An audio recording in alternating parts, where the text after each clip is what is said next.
Muito bem, pessoal, todos bem-vindos mais uma vez, dando continuidade à nossa aula. Uma das mais importantes agora, uma passagem importante sobre o Sermão de Pentecostes. Vamos destrinchar aqui o que significa isso e o que mudou na vida das pessoas a partir desse dia, ok? O Sermão de Pentecostes. Os apóstolos haviam permanecido escondidos por 40 dias, após a morte de Jesus. Ocorreu que era o dia do festival de Pentecostes e agora os amedrontados apóstolos saíam de uma reclusão de semanas para aparecer ousadamente no templo para pregar a nova mensagem de um Messias ressuscitado. E todos os discípulos estavam igualmente conscientes de que haviam recebido algum dom espiritual e visão interior e de poder. Os líderes judeus estavam estupefatos diante da audácia dos apóstolos, mas, pelo grande número de seguidores, temiam incomodá-los. Pentecostes era a grande festa do batismo e tempo de dar boas-vindas aos que desejavam servir a Yahvé. O significado de Pentecostes: Jesus viveu na terra e ensinou um evangelho que redimiu a humanidade da superstição de que o homem era um filho do mal, e ele elevou a dignidade de filho de Deus pela fé. A mensagem, tal como Jesus pregou e viveu nos seus dias, foi uma solução eficaz para as dificuldades do homem na época em que foi proposta. E agora que ele deixou pessoalmente o mundo, ele enviou no seu lugar o Espírito da Verdade, que está destinado a viver no homem e, para cada nova geração, a restabelecer a mensagem de Jesus de um modo tal que cada grupo de novos mortais a surgir na face da terra tenha uma versão nova e atualizada da palavra de Deus. Então veja só, nós aqui, mortais, ganhamos mais um espírito vivendo dentro de nós. É o espírito da verdade, A partir do momento que Jesus se ascensionou como soberano do universo, nos presenteou com esse espírito residindo dentro de nós. É isso que faz com que nós busquemos a fé e o conhecimento.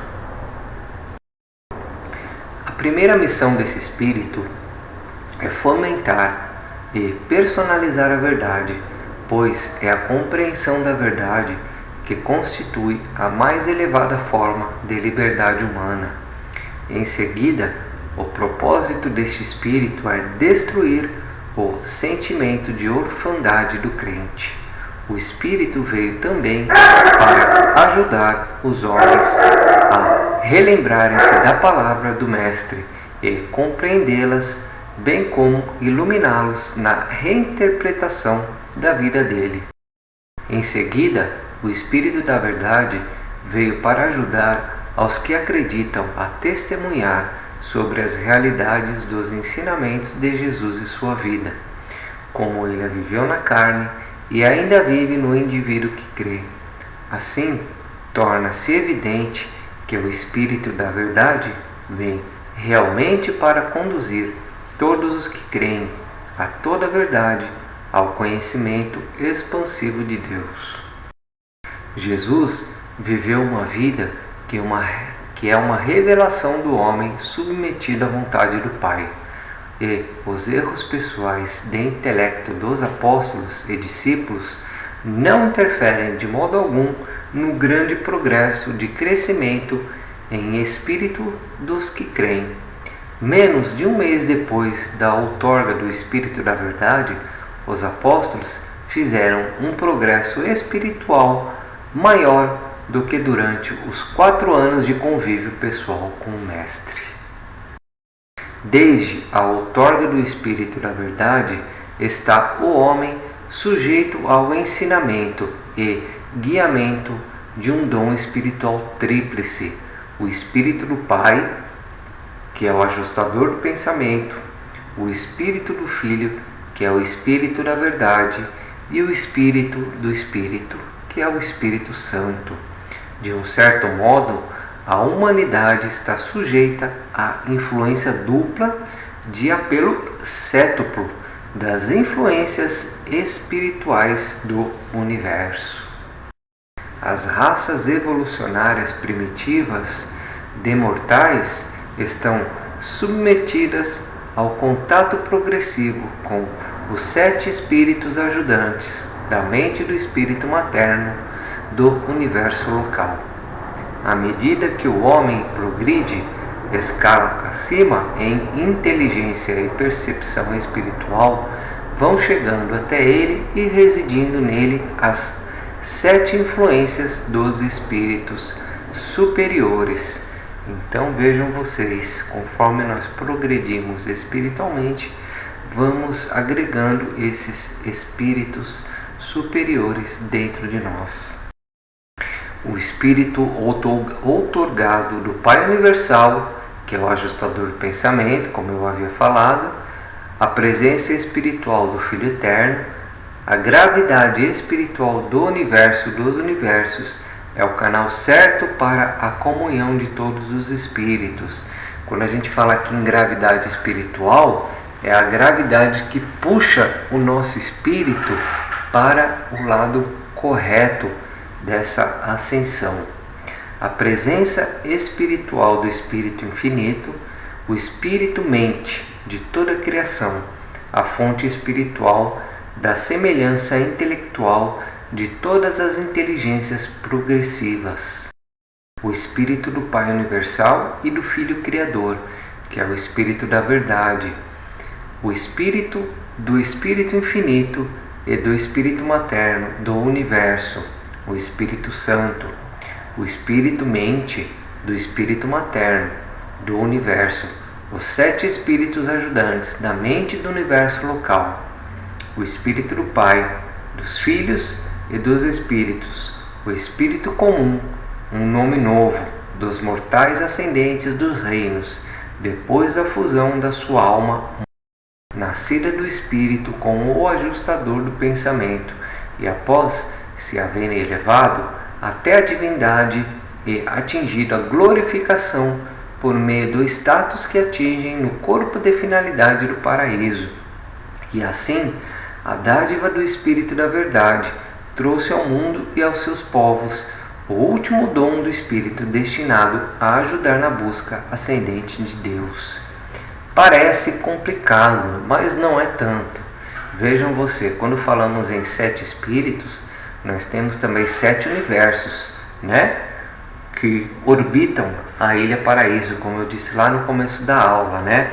Cada universo com a sua característica, um apenas característica do Pai, a outra característica do Pai e do Filho, e por aí vai, né? E aqui nós temos os 7 espíritos habitando dentro de nós. Então, aí é que surge a história do número 7 ser um número assim tão importante, tão cabalístico como as pessoas o conhecem, né? Então o 7 é importante em nossas vidas por conta disso. E aqui esse espírito são nada mais, nada menos, né, do que canais energéticos, num entendimento simples, né? São canais que se cruzam. Cada vez que esses canais se cruzam, eles criam dentro da gente uma nova energia, e assim nós vamos ganhando consciência e vamos evoluindo de forma natural, de forma espiritual, de forma energética. Então é assim que funciona, né? Esse é o caminho que nós seguimos para retornar ao seio do Pai. O que ocorreu em Pentecostes?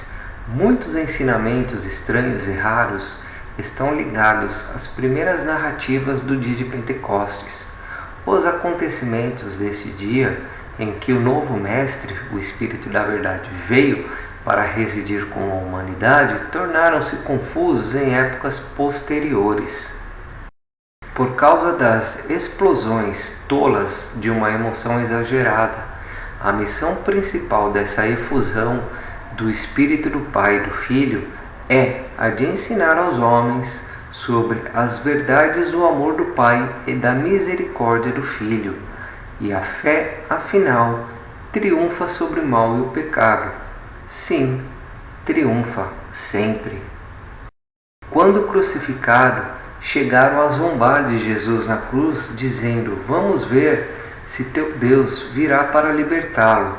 E no dia da crucificação ficou escuro, mas na manhã da ressurreição estava gloriosamente luminoso, e ainda mais brilhante e mais cheio de júbilo esteve o dia de Pentecostes. A religião de Jesus é uma palavra nova de fé, que há de ser proclamada a toda a humanidade em meio à sua luta. A vida mortal deu os mais duros, cruéis e amargos golpes em Jesus, e este homem recebeu todos os golpes com fé, coragem e determinação inarredável de cumprir a determinação do Pai. Jesus aceitou a vida em toda a sua realidade terrível com maestria, até mesmo na morte. A religião de Jesus proporciona a felicidade e a paz de uma outra existência espiritual que eleva e enobrece a vida dos homens. O Espírito da Verdade foi outorgado a todos aqueles que têm uma crença sincera. Esta dádiva não veio apenas para os apóstolos. Todos os presentes receberam um novo mestre, como receberam todos os homens honestos de coração em todo o mundo. Esse novo mestre foi concedido à humanidade e cada alma o recebeu na proporção do seu amor pela verdade e pela capacidade de aprender as realidades espirituais. Então vejam vocês, todos os seres receberam o Espírito da Verdade, mas cada um recebeu de acordo com aquilo que fomentava dentro de si. Tanto a mãe quanto o irmão de Jesus estavam presentes e também receberam o Espírito infundido. Nenhuma dádiva especial foi concedida à família terrena de Jesus. O dia de Pentecostes marcou o fim dos sacerdócios especiais e de toda a crença em famílias sagradas. Antes de Pentecostes, os apóstolos haviam renunciado a muitas coisas por Jesus. Tinham sacrificado seus lares, famílias, amigos, bem mundanos e posição. E, em Pentecostes, eles se entregaram a Deus, e o Pai e o Filho responderam, dando-se ao homem e enviando os seus espíritos para residir dentro do homem. Então, este é o verdadeiro significado desse termo, Pentecostes, tudo que significou, para os seguidores de Jesus e todo o resto da humanidade. Espero que essa aula tenha sido bastante reveladora, como foi para mim a primeira vez que eu descobri todos esses significados. Muito obrigado e até a próxima.